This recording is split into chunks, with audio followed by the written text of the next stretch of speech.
নমস্কাৰ সকলোকে মোৰ চেনেলটিলৈ স্বাগতম জনাইছো। আজি মই লৈ আহিছো কণ জলকীয়া আচাৰৰ ৰেচিপি। এয়া মই লৈছো আদা, নহৰু, তেজপাত দুখিলা, ভাজি থোৱা বগা সৰিয়হ আৰু নিমখ। সৰিয়হটোৰ লগতে মছলা মিক্স কৰা আছে। জলকীয়াখিনি ধুই মই এদিন ৰ'দত শুকুৱাই লৈছিলো। সৰিয়হখিনি ধুই মই কেৰাহীত ভাজি ল'ম আৰু লগতে দি দিছো মছলা। মছলাটোৰ লগত আছে মিঠি গুটি আৰু জিৰা। এইখিনি হোৱাৰ পিছত আদা আৰু নহৰুখিনি ভাজি ল'ম। ইমান সিজাকে ভাজিবও নালাগে, কেঁচা গোন্ধটো অকণমান যাবলৈ দিলেই হ'ল। এয়া চব হৈ গ'ল ভাজি।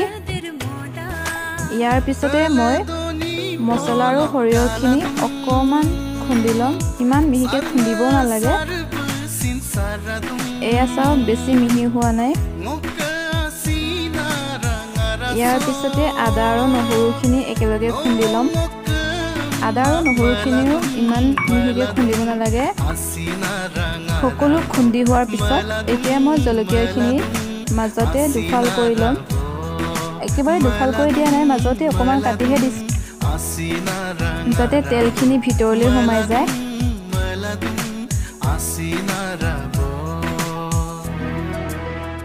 একেবাৰে শেষত মই আধা কাপ তেল গৰম কৰিছোঁ। তেল মই বেছিকৈ দিয়া নাই। তেলখিনি অকণমান গৰম হৈ থাকোঁতেই মই এয়া কাঁচৰ বটলত ভৰাই দিছোঁ। খুন্দি লোৱা আদা, নহৰু, তেজপাত, সোৱাদ অনুযায়ী নিমখ, খুন্দি থোৱা বগা সৰিয়হ আৰু মছলা,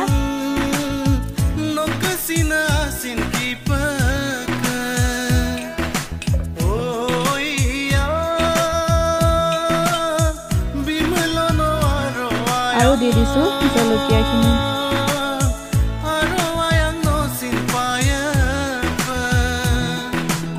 গোটেইখিনি ভৰাই লোৱাৰ পিছত মই সাঁফৰটো মাৰি এনেদৰে মিক্স কৰি ল'ম।